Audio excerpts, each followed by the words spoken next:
I've become more and more interested in new ways of working and being together, and particularly around what that means in terms of the skills and the mindset that we might want to develop or explore to help us work in different ways together that are more human, more collaborative. So I'm moving more and more away from structures and processes because there are so many people out there doing good work in that space, and really interested in what are the kind of human soft skills, if you like, that we can train, practice together to sort of unlearn, I think, a lot of the things that we've inherited from the sort of dominant paradigm of how we tend to work together, how we tend to lead.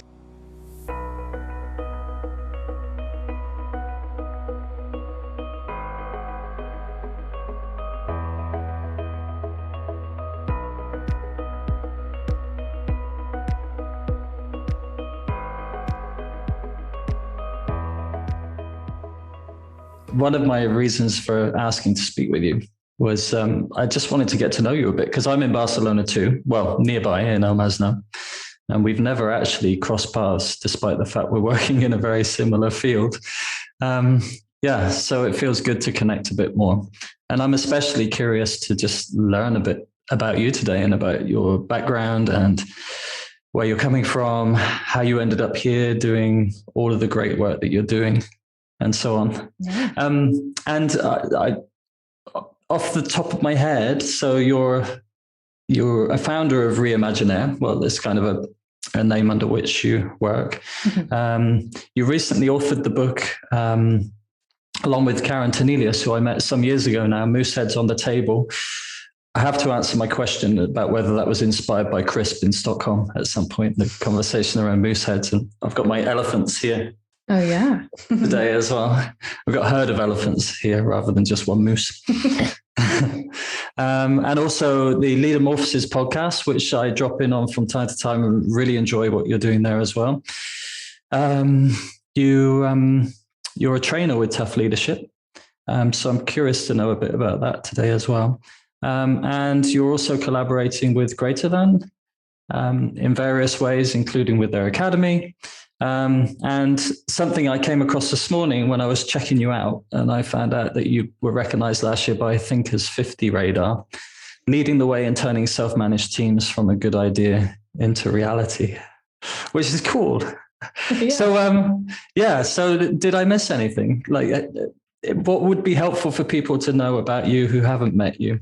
Because I'd love to be able to introduce them to you today with this conversation. Yeah, no, I think that was pretty comprehensive, actually. And it's funny. Sometimes I don't realize it does sound like a lot of things when you put it that way. And it's funny because I've been saying to a few people this year, one of my main development goals has been the art of saying no, and practicing saying no in a good way, in a way that feels in integrity with my values and stuff. So I'm getting a bit better at that. And I think now I have quite a nice portfolio of things that feel very energizing and meaningful.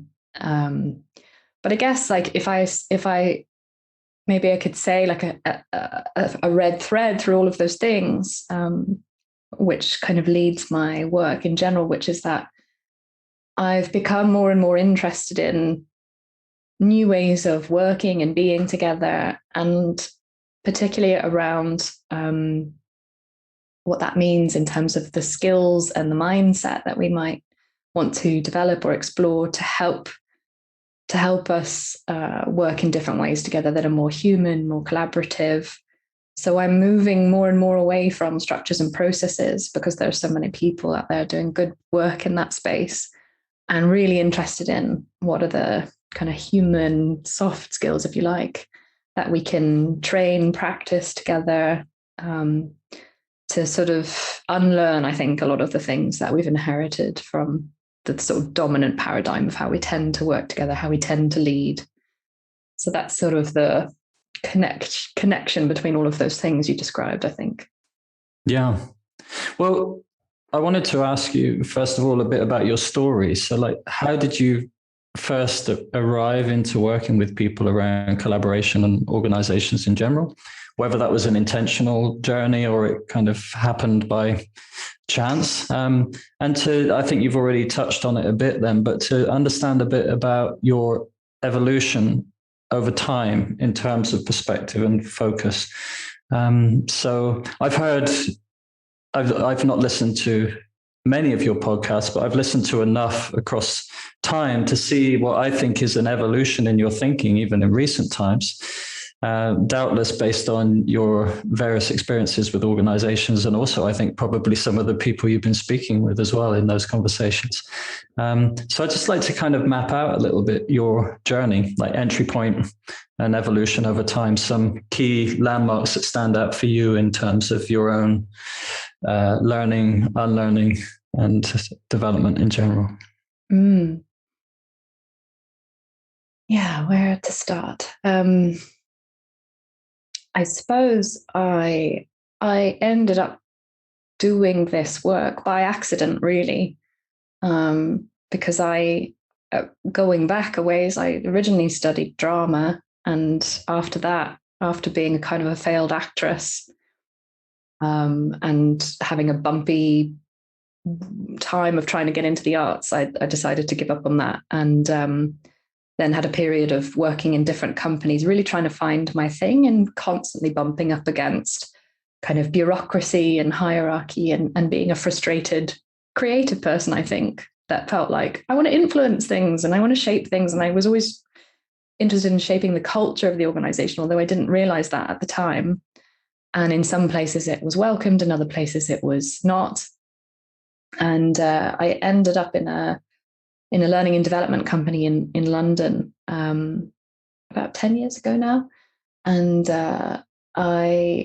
it was there that I started getting interested in leadership development, in culture, in organization design. And I started reading books and going to conferences and learning about more radical ideas. And that excited me because I think it, selfishly spoke to my need of like, these are ways where people can have a voice and influence things that affect them in an organization. And then I left and set up my own company, Reimaginaire. And then really like the rest of my journey is completely a product of the people that I've met. So I met a lot of people in the UK at the time where I was living, like Perry Timms and a whole kind of tribe of people who were really excited about kind of humanizing work and making it more soulful, more meaningful. And I met Karin Tenelius, my co-author and the co-founder of Tuff Leadership training, in January 2016.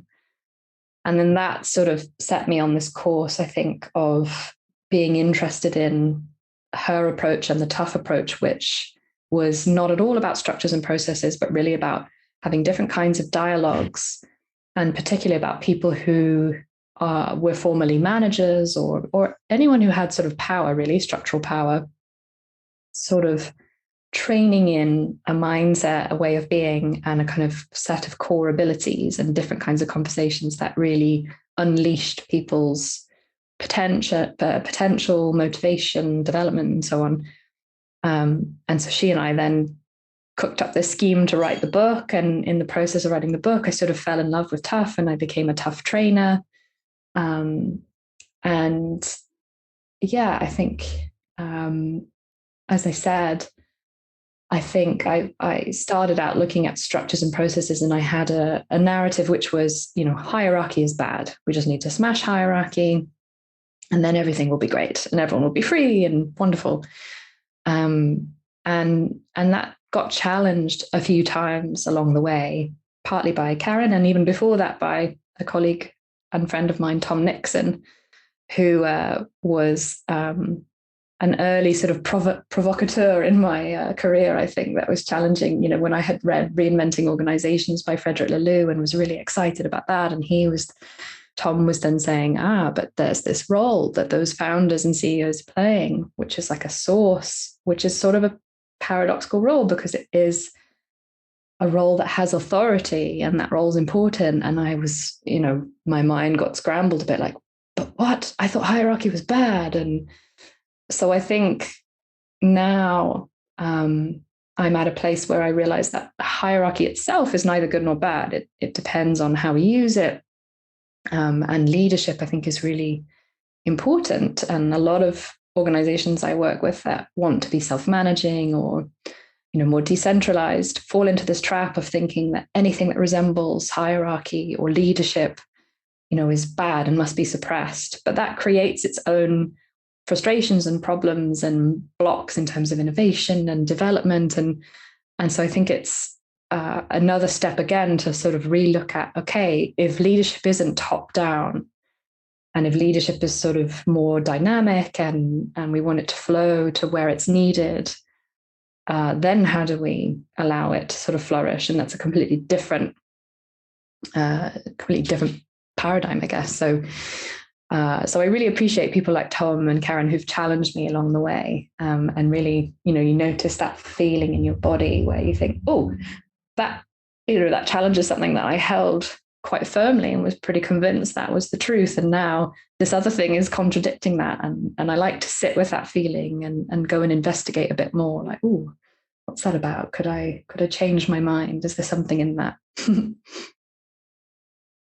Well, I had the topic of hierarchy down on my notes for the conversation today, because what you just laid out now is something I've heard you allude to in various conversations. And I do think that the challenge is a bit of a consensus meme within a niche of people advocating for self-organization today. I kind of came from my first introduction to organization was around the Sociocratic circle method. And I was introduced to a very low resolution version of that back in 2001. But I guess that influenced me because it was always in the background, and this double linked hierarchy, which is such a fundamental pattern in the Sociocratic circle method, was always a part of that. And at the same time, I was hyper rebellious and railing against any authority, mainly due to my unresolved childhood issues than anything well thought through. But I've seen in recent years this kind of pushback on hierarchy, on power, on leadership, and seeking to flatten everything to what I think is an enormous cost, actually, and a well-intended kind of pushback on the horrors of command and control paradigm and the dreadful things that have been done by people and to people as a part of that. But at the same time, overlooking the very natural side of hierarchy. And as you say, like hierarchy, power, leadership, all of which are neutral somehow. It's the application of that that's the area of concern. So I appreciate hearing you lay that out. Coming to Tom's work around source. So I know he's not the originator of that, but he's been quite a strong advocate for it. Where are you at with that these days? Because I tripped over that a little bit in terms of, one, I get it. It's like, yeah, but there was something a little bit too exclusive, the idea that there's kind of one. I mean, has this concept expanded? Is it still very much around this kind of hierarchy of sources? And what's your view around this today? Yeah. It's Peter Koenig's work originally, but Tom and a friend of his, Charles Davies, were the two that really brought it to my attention, and they've written a lot of great stuff about it. And Tom's just brought out a book, in fact. And I was lucky enough to spend a week with Peter Koenig last year in New Zealand, actually. And it's interesting because it's been, I think I was introduced to his work first through Tom, maybe in 2015-16 as well. But it's taken me years to really unpack or investigate different parts of it, because it is a sort of completely different way of looking at things, in a sense, especially if you have, like me, a tendency to want there to be kind of equality and equity and that kind of stuff. It can be quite confronting. And I think where I'm at with it is a sort of curiosity and seeing it as a lens. That was a way that Tom talked about it to me a while ago, actually, that it's not the truth, you could say. It's not a model. It's a way of seeing things that I think can be helpful. And I've worked with some founders and CEOs and different groups where sometimes it's a helpful lens to bring up if if, for example, someone is wrestling with, I struggle with, when do I, as a founder or as a visionary, when do I say, this is my vision for something, and I feel very strongly about that and passionate about that, and when do I hold back or allow the space for other people to bring forth their ideas or make decisions, or sort of when people recognize some of the traps, I think, of what we were just talking about, that if you reject any form of hierarchy, of leadership, of power, for example, what you tend to end up in is like a lack of accountability, a bit of a buddy culture. It becomes really difficult to give each other feedback, or to hold each other to account, or to have, difficult conversations, to deal with conflicts, or to kind of initiate things, to have ideas and to push them forward. We fall into the trap of like, oh, we're all responsible for that.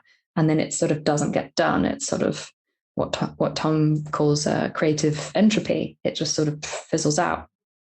And so then I think it's quite an interesting lens to bring up, that you can think of the person who had the original idea that sort of recruited the other people into whatever the initiative is, as the source, the person who holds the creative vision. And it's like, it's very triggering. I remember talking about it with some of my peers in the Inspiral network, for example, and there were lots of questions and pushback and, whoa, hang on a second, you're saying one person has this sort of supreme, creative authority? And I think I like to think about it, again, Tom has this useful term that I like, which is like a humble visionary.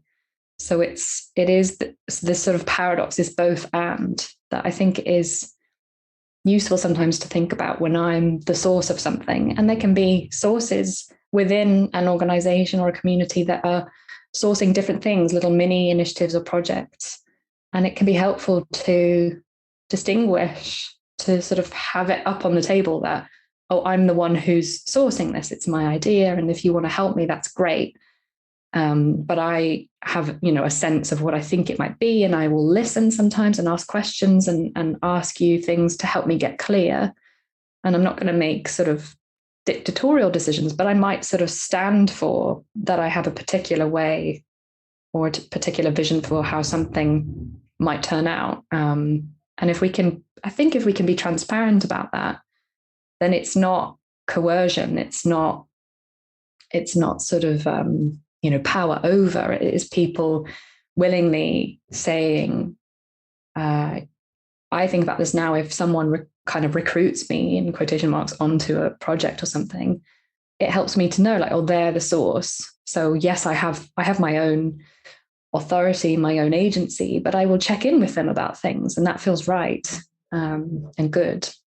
But I'm not dogmatic about that it is true, or that, for a lot of people it's very provocative and not helpful. And then I'm not really about pushing it on or saying, well, no, but this is the way.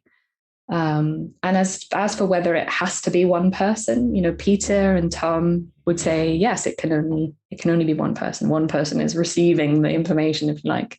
It's quite a spiritual way of thinking about organizations and creativity. And I don't know if that's true. And Peter himself is sort of open to, maybe someone will prove him wrong, but he's yet to receive any kind of concrete evidence that it's possible for more than one person to be the source. So yeah, it'd be interesting to see how that evolves. And maybe there is an organization or a community that's more advanced or conscious or evolved or whatever that will prove him wrong. But for now, I think it can be a useful way of thinking about hierarchy or authority in a creative sense. So I don't have power over people, but I might have authority about an idea or a vision, not about all of the micromanaged sort of steps, but about in general, like, this is the direction that I think we want to be going. So it's something I continue to be curious about and have conversations about. And I like having debates and really trying things on and playing devil's advocate and seeing when it's useful and when it isn't. Well, there's about 20 different tangents I would love to take from what you just said. I'm going to try and narrow it down to a couple. So one is via a story. I think it was Lily. So Lily's next door, who I work with. And she's also my wife. And so we're co-developers with Bernard of S3. And that might be relevant to this conversation around source in a moment. But I remember her telling me a story about a friend who had this idea around ideas and saw ideas as emergent of a time and available to manifest through the path of least resistance. And the basic idea was, and it's a nice story at least, the basic idea was an idea tries to take root in a place of least resistance, and it may or may not thrive there. And if it doesn't, then at some point, sooner or later, it goes on elsewhere and manifests somewhere else instead. So regardless of this kind of scientific evidence around that or not, I thought there was an interesting point. And what was valuable for me around it was it distinguished between a person and the idea. Yeah. So there was something that with potential to be born somehow, and the person as a steward for that. And that spoke a lot to me, having come from a background in the past with working with people who were quite strong visionaries, let's say. And there was some confusion around the vision and the individual, and a challenge sometimes to be able to differentiate between those two. So that was one thing. And then the other thing is, where does the idea end and the stewardship end? In terms of that kind of protective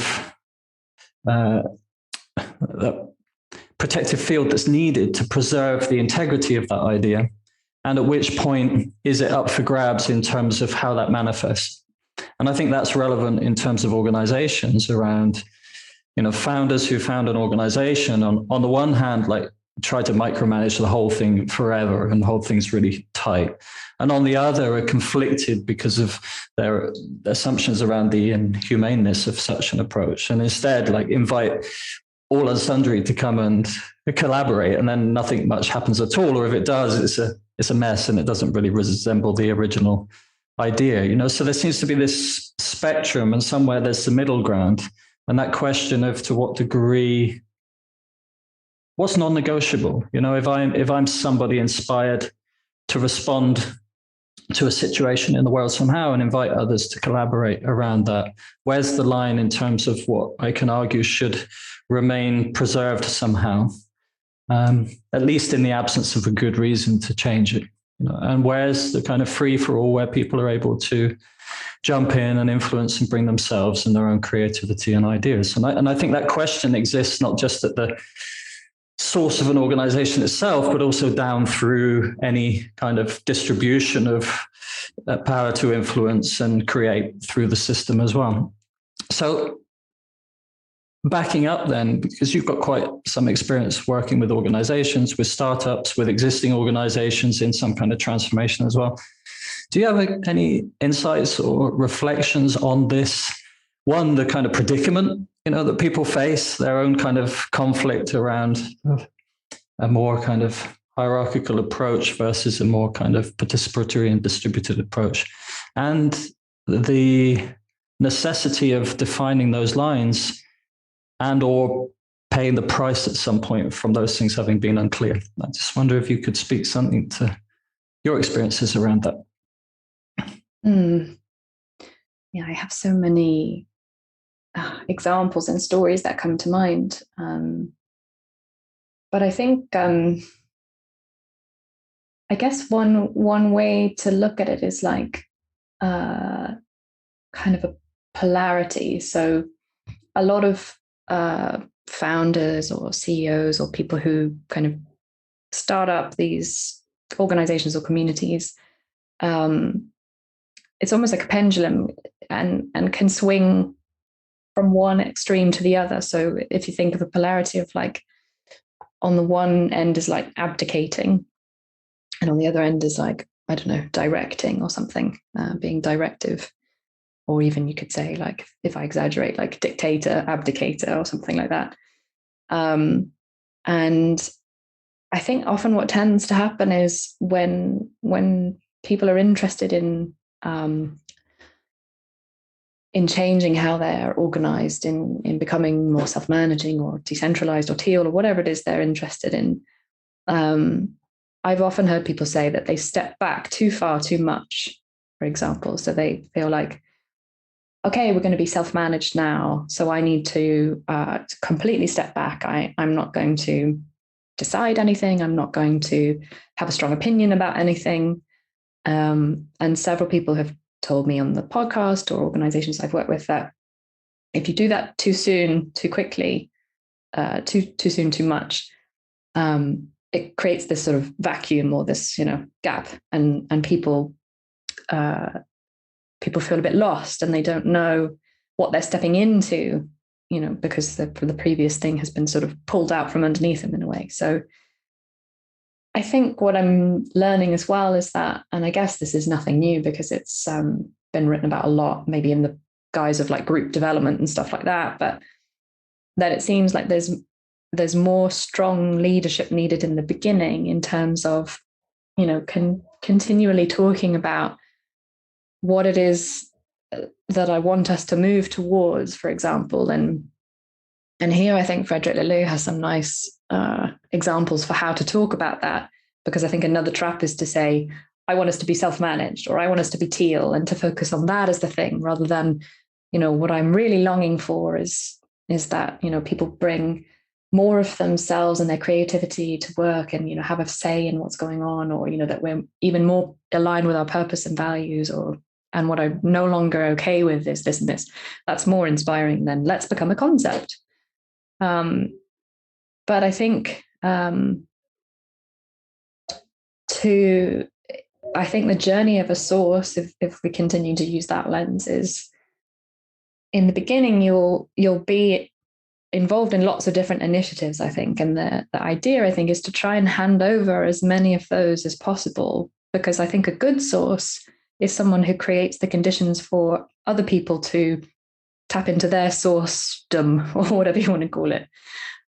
So a good source is able to kind of choose and be aware of, when I'm being directive about this is what I think it needs to be, in the direction that I think we need to go in. But what do you think about that? Let's talk about it. And I might have a sense about that, but also knows when to encourage people to, to talk about these different initiatives, what energizes you, and kind of as much as possible try and hand over things, try and kind of catalyze the leadership, the sourceness in other people.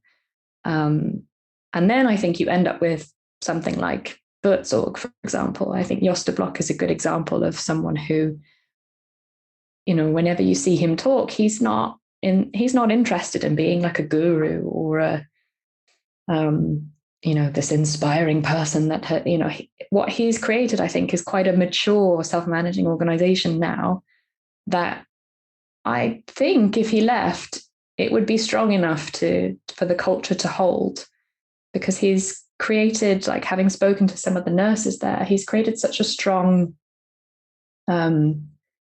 system and culture that's not dependent on him. Like, people are checking in with him on things. So he still is the source, he's holding it, but he's not making decisions. And he's often just placing it back with people. So when people say, hey, we're interested in developing this sub product, should we kind of roll it out across the whole organization? He said, well, post it on the internal social network platform and see if it takes, give people the instructions and let's see what the system says. So he's always sort of putting it back with people.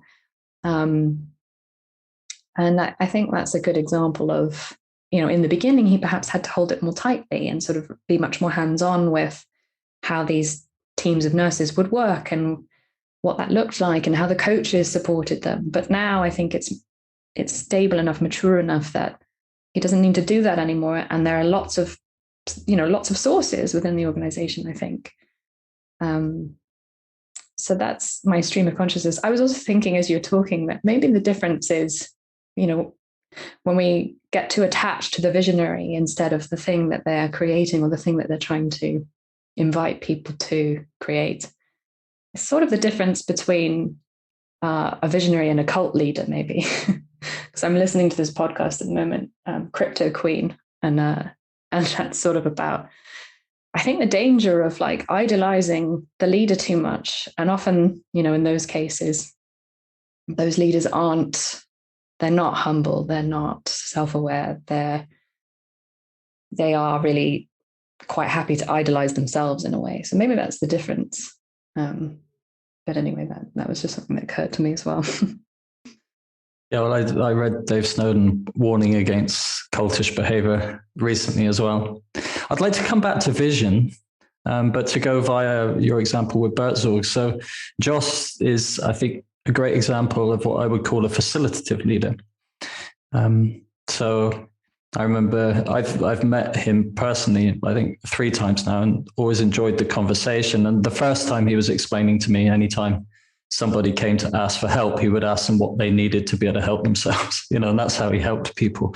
So that's a wonderful gift. If you are in that position of influence and people are coming to you, then that's a fast track way to sow that seed of self-responsibility through the organization. I do think Buurtzorg's it's obviously every context is unique, and Buurtzorg is basically an organization of highly trained professionals working within a quite niche field, who should, by definition, be able to handle things quite well by virtue of the fact that they're responsible for the lives of people. And so, besides the basic constraints around organization, the driver for the organization itself was quite clear. I'm using an S3 term there, but in terms of what was happening and what was needed, so I think Jos was clear on that, and that's what motivated him to respond. And what he had a vision for was how people worked together. It wasn't a vision for particularly like what the world was going to look like as a consequence of Buurtzorg, although you could argue there was a degree of that in there. But his wish was for an organization that handled itself in a much better way, in a much more effective way somehow. There's a danger, as with any of these examples, that people take that as an out-of-the-box solution, of course, as I know you well appreciate. And so I'm kind of adding this for anyone listening, because I think it's important to recognize nursing provision is a very niche topic, and it's not a software development company, for example. That's a different context. In terms of vision, see, I advocated for many years as somebody who was teaching the Socratic circle method that it was really important to have a clear and inspiring vision, clear mission statement, which was like the big picture, how you go about manifesting this dreamed of desired future, and then kind of clear aims in a Socratic circle method term, aka deliverables that would help to facilitate that change. And in the kind of early days of S3, I was already really questioning vision as a kind of viable way forward, because on the one hand, it's like, who am I to imagine what the future looks like? The universe is pretty complex, and the world on planet Earth, things seem to manifest in many unpredictable and unimaginable ways. And it seemed to me that it was more useful to look at what was in the now that was motivating an individual or a group of people to respond, because they saw something that they appreciated, that they wanted to preserve and anticipated without intervention it would go away, or because they saw a situation that was different to what they expect or wish to see.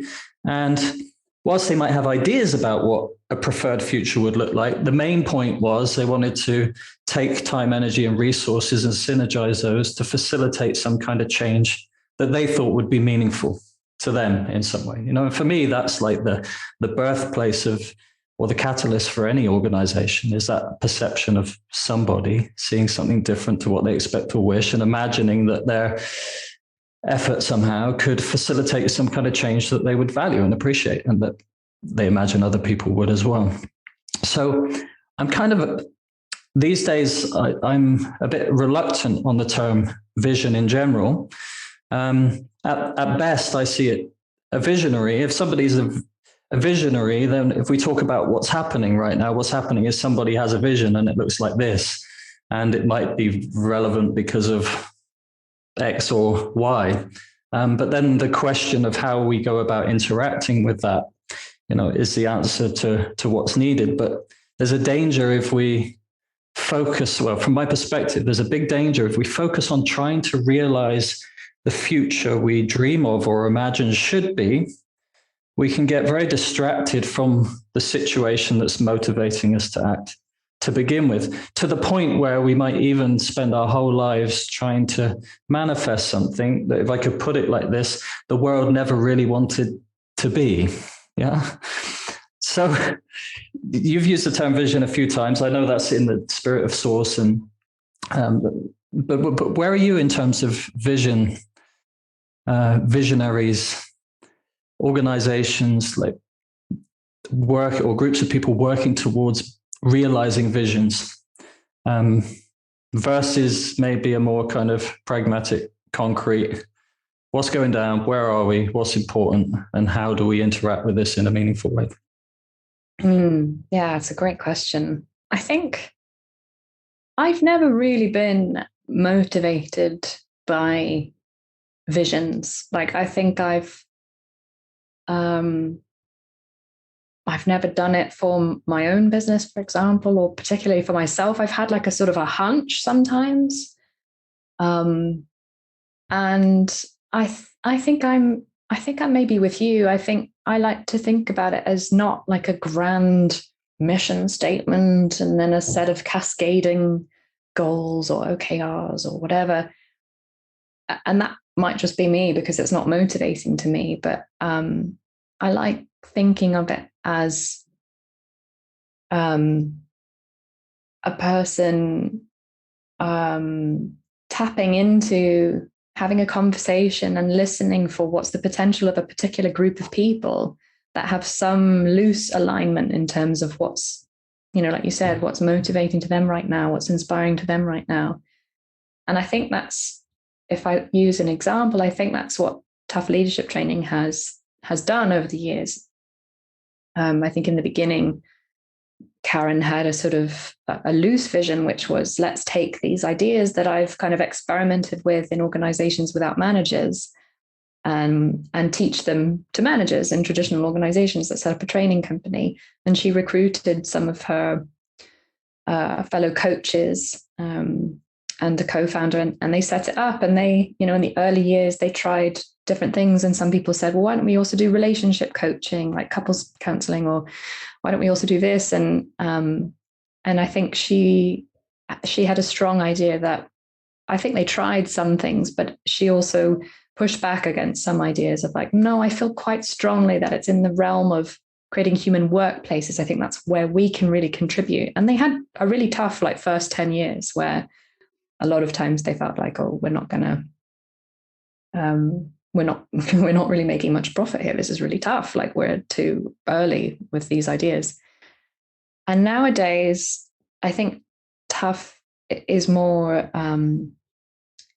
mature, if you want to say that. And people have different ideas. So Karin has ideas now about a few years ago, let's start Tuff Europe. And people kind of gave her the blessing of like, yeah, go ahead. And, she recruited one or two people who were interested in that, and some people were not interested in that, but they, like I said, gave her their blessing. And like, us starting the podcast, that was a project that she and I were passionate about, and we just sort of did it. So that I see that as an example of a group of people. We don't have a mission statement necessarily. I mean, we kind of have one, but I don't think everyone would be able to reel it off to you if you asked. But we have a loose sense of like what motivates us, and it's always changing, and we talk about it together. And so I like that idea. And I like the idea of starting with, what you've got and where you are and who you are as a group, and just sort of talking and listening for what's the potential. Let's just sort of test and go in the direction that feels right, rather than setting some grand direction and then trying to kind of engineer that. But like I said, I don't know if that's just my personal preference, but I think it does seem to fit more with this idea of, nowadays things changing so quickly and complexity and all of those buzzwords. It seems like a smarter way to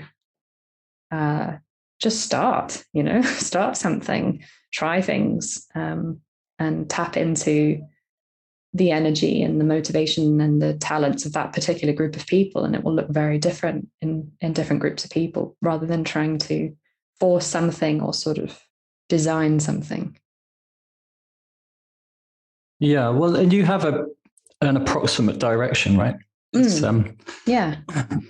It's not like you're looking to support people who long for dominance and tyranny in the world. There's a general scope in which you're moving towards, and then how you go about doing that. Well, it sounds to me like you're just embracing the maximal potential from harnessing distributed intelligence, inspiration, and it was meaningful for each individual, and out of that extracting stepping stones that you can take, which will, I guess, just take you more or less in the approximate direction of your goals together. So, yeah.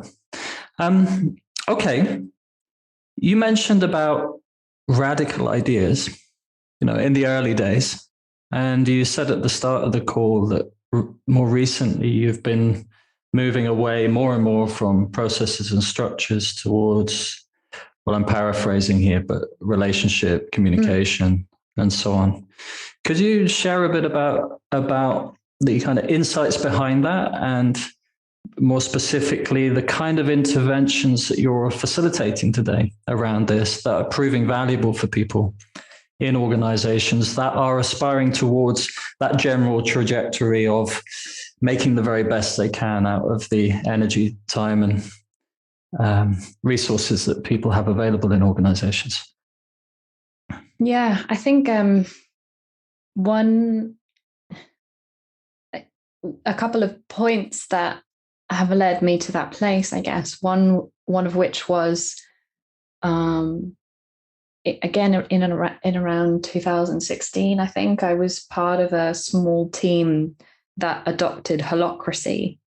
And so we had a holacracy coach, and I was really excited because I'd read about holacracy, and I thought, I can really try this out and see what it's like.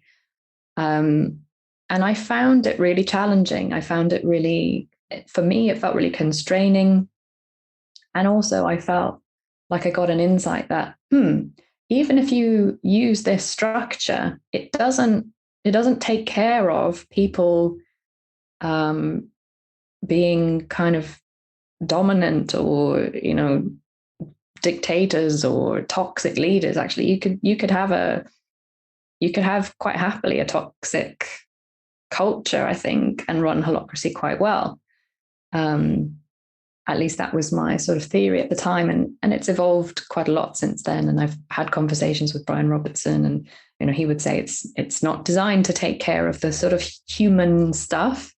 And now there's organic organization coming out of Brazil where they have a care mode. So they've kind of done a fork of sociocracy and holacracy that does that, which is kind of cool. But I think I started to wonder about if there's, and this is like what I've learned from Karin and Carl Eric, the co-founders of Tuff, that one kind of working hypothesis that we have is that underneath all of that is like an awareness that we're in a paradigm.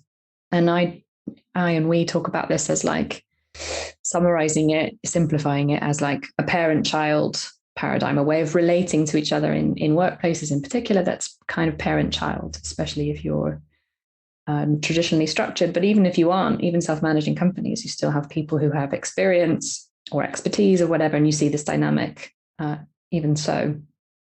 And so it seems like whatever structures, processes you want to install, to use this kind of cliched metaphor, there is like an operating system underneath, which is like, how we are, our mindset, how we relate to each other, how the world occurs to us.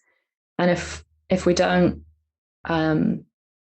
address that, if we don't become aware of that, and how I can sometimes automatically tend to be in a certain way because of this paradigm, then I think whatever we try and install, whether it's agile, sociocracy, holacracy, teal, whatever, I think we're going to bump into that relational stuff where it's never quite going to flourish because we're so conditioned into relating to each other in a particular way.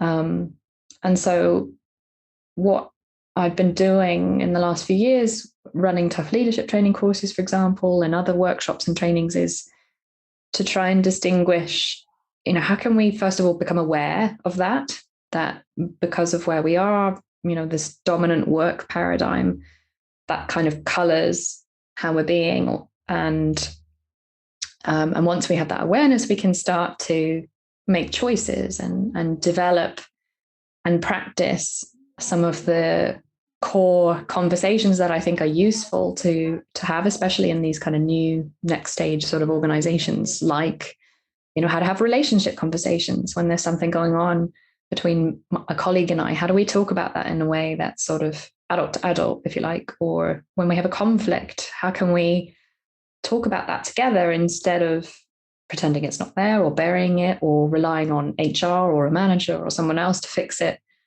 Or pretending that, because we really care about each other and we're really purpose-driven organization and we're all equal, we don't have conflicts, so let's pretend it's not happening.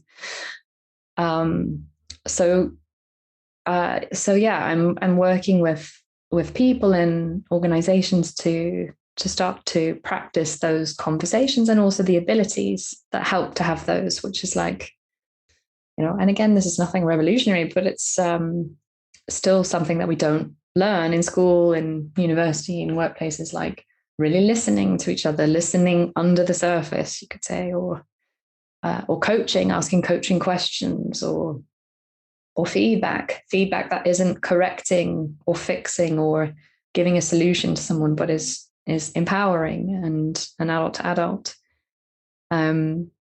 So I'm kind of interested in, if we start with that,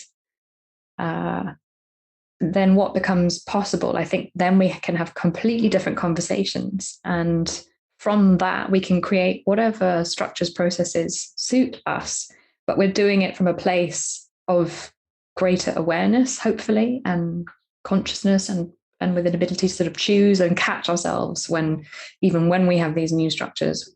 I realize, sorry guys, I'm doing that thing again where I've made a decision without even consulting you, or I've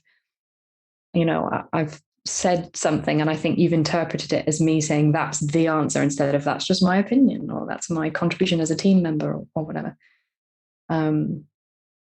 So I think people are finding that helpful, because I think this conflict piece is something that people really struggle with when they're, in all organizations, but particularly when we try to work with managers, for example, or work in a more decentralized way. Somehow these things become much more confronting or visible, and we don't really have the skills or the experience of dealing with them together. So it is a different way of relating that takes practice, because it feels completely new and weird. And the first time I went on a tough course, it was really challenging. That's why it's called Tough Leadership Training, not because the leadership is tough, although it's part of it, but because the training is tough. It's tough to unlearn and learn new ways of being and relating. So that's where I'm at the moment. And there's different schools of thought, and there's lots of people on Twitter who kind of debate with me and completely challenge that, you shouldn't interfere with the people, that if you change the system, then everything else will follow. And I like to think it's not either or, but this is sort of working for me and the people that I'm working with so far. So, and then continue to learn about what peace is and how to communicate and share that in such a way that people can really engage with it and start to play around with it and try it on, instead of making it sort of exclusive or highly technical and that kind of thing. Yeah, I think it's really important work that you're doing. And I agree with you. It's not either or. It seems to me like, in the most low resolution way of looking at it, you can come at it from either way. Yeah. Sometimes people are going to look to constraints that they anticipate will be valuable in terms of whatever they're aiming to achieve within the organization. And then they're going to be confronted by the consequence of those constraints on themselves and one another. And on the other hand, engaging in a pursuit of expanding one's own consciousness and bringing more attentiveness to how we interact with one another, instead of just running on our habitual ways of doing things, and is going to confront us with the limitations of our current paradigm and lenses and expand our insight, which in turn will then lead to us challenging the various kind of structural constraints and procedural constraints that we tolerate otherwise somehow or collude with maintaining. And it seems to me that it depends on the context around which side to lean in terms of a first kind of center of balance around interventions somehow. But inevitably what you're describing is going to come up one way or another at some point. I'm thinking of an example myself. So Lily and I ran an in-house course a few months ago with some people in a tech consultancy, and a month or so went by, and then we arranged a Q&A. And in S3, there's a few different patterns that support with like revealing elephants in the room, basically, and navigate by attention, people paying attention when they experience some kind of inner alert and looking at what's actually happening and how that might be relevant in the context of the organization. And one like key topic that came up during the Q&A was how excellently they were identifying and describing kind of organizational drivers relating to their kind of daily work, and even some relating to governance around the system. And yet all of the questions could be framed as a but, we're dealing with this challenge, but we're dealing with that challenge. And when I asked them if they'd also added those challenges to the backlog and prioritized them along with all of the things to do with the concrete work, it was a massive realization. Of course, it's like, these are priorities because we're trying to create and deliver value around whatever objectives we share. And yet what's coming up now are these personal and interpersonal challenges, not like to indulge people in their interpersonal kind of issues, but relevant in the context of the work, that were they to look at that could reveal ways they could improve their processes of how they work together. So yeah, that was a big insight for them. We say that at the interface between the habitual and the new, the potential for greater consciousness resides. So I think, this is one of the inevitabilities. If you try a new way, then you're going to be confronted by yourself as well, because you're going to at least become more conscious of your habitual ways of doing things and stand at a place where there's more choice around whether to persist or pivot somehow. But being able to offer like specific interventions that are supporting this as well, I think is a really valuable thing to do. It's actually where I'm coming from in terms of my work, working around the personal and interpersonal.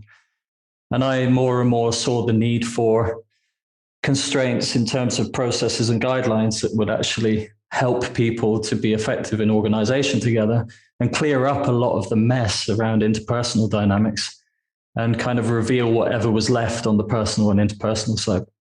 But it seems like we're going in opposite directions, passing each other in the middle somehow. Did you want to come back on anything that I said there, Lisa?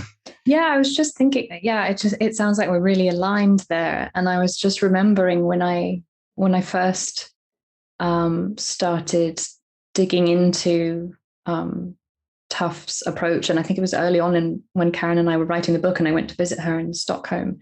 I went to this exhibition and this photographer had taken photos of houses in the desert in an African country, I forget which. And it was an abandoned diamond mine community, I think. And sand had blown into all of these houses and it had sort of come up to like halfway up the walls and stuff. And so she had these photographs of rooms filled with sand.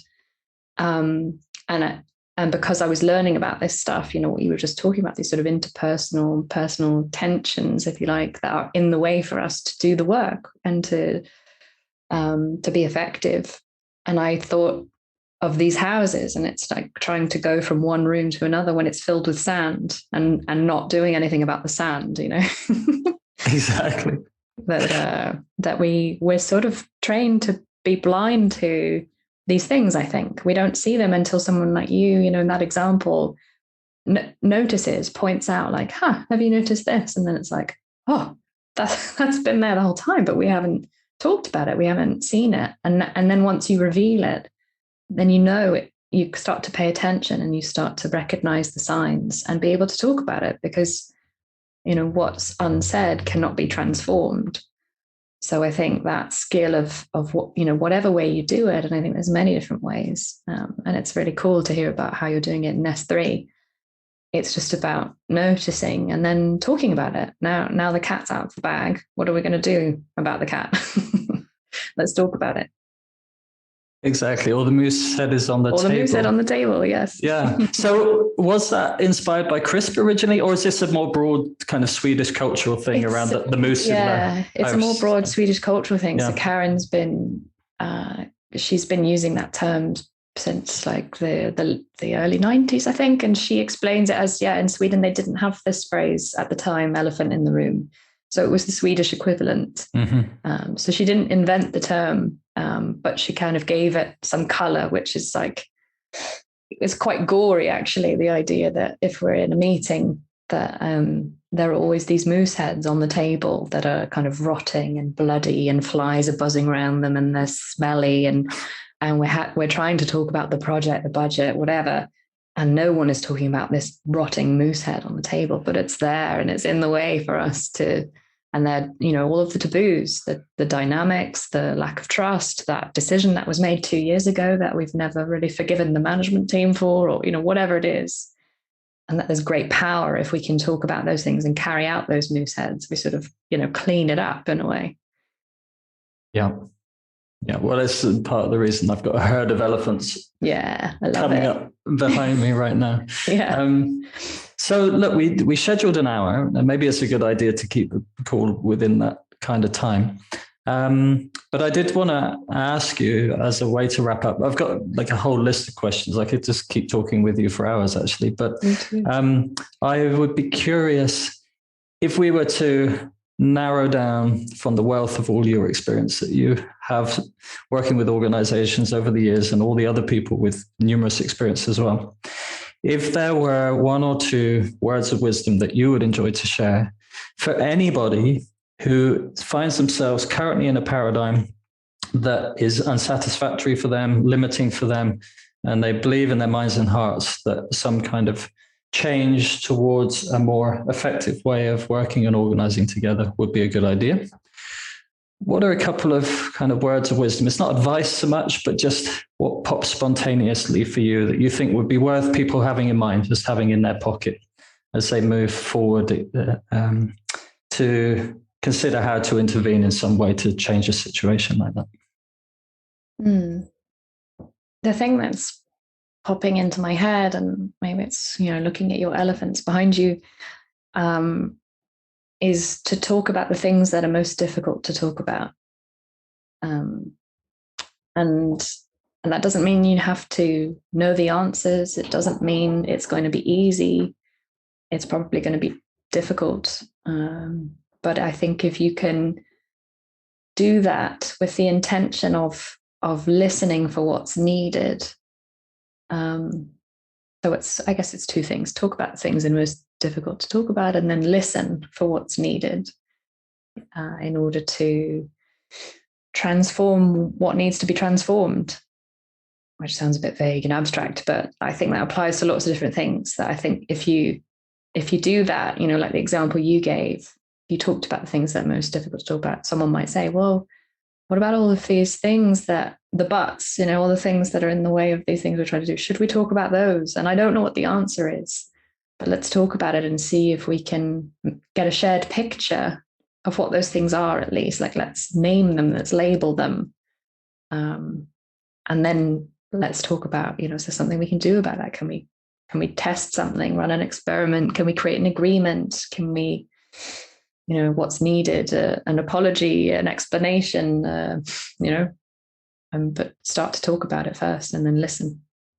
Yeah, it didn't sound vague at all to anyone familiar with S3, because describing what's happening, why it matters, and what might be needed is precisely our conclusions about. I need to learn more about S3. Well, we're going to have a conversation at some point right in the future, so we can get into that as well.